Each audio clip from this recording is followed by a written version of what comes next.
election headquarters, former South Carolina Governor and UN Ambassador Nikki Haley just wrapped up a town hall in Lancaster County. A new poll shows Haley more than tripled her percentage in the polls after last week's debate, and some of that could be seen in the crowds we saw today. Queen City News anchor Derek Dellinger is live in Indian Land. And Derek, you actually spoke with people who were there today because of what happened at the debate, right? Yes, in fact, some of what you saw reflected in those numbers kind of reflected here. In fact, it is worth noting that just more than an hour before this event was supposed to start here in Indian Land today, this center where this all happened was already at capacity.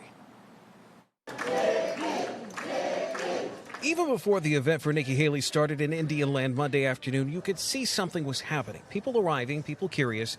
And after last week's performance at the debate, some voters want to know more. I am undecided. However, I was very impressed with what Nikki said during the debates. I was very impressed with the abortion issue. This was a packed house in the auditorium, in the balcony, and even in the lobby at the Crossroads Center. Haley may have a home field advantage being former governor and from the state, but momentum has been building. She predicted it. Yeah.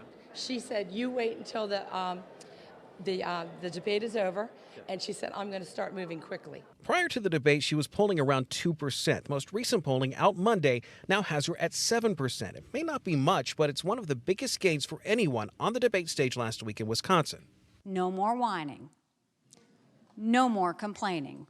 Now we get to work. Haley touching on border and national security, education, and LGBT issues. I want you to think healthcare. Think welfare, think education. You move all of those down to the states. When I talked to you just now about vocational classes in South Carolina would be completely different than vocational classes in California or in Texas or anywhere else. When you allow it to go to the states, then they can best allow the taxpayers decide how to spend it. And for one of her biggest supporters, Congressman Ralph Norman, he says she may be the best bet for 2024.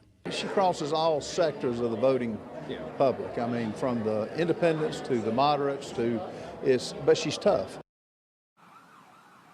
It is worth noting that this was not the only event that was supposed to be taking place today here in Lancaster County. In fact, Florida Governor Ron DeSantis was due to be in the town of Kershaw just a little bit earlier this morning, but due to that mass shooting that happened in Florida over the weekend and the threat of a dahlia, he's tending to his gubernatorial duties in Florida right now. He decided to cancel those appearances.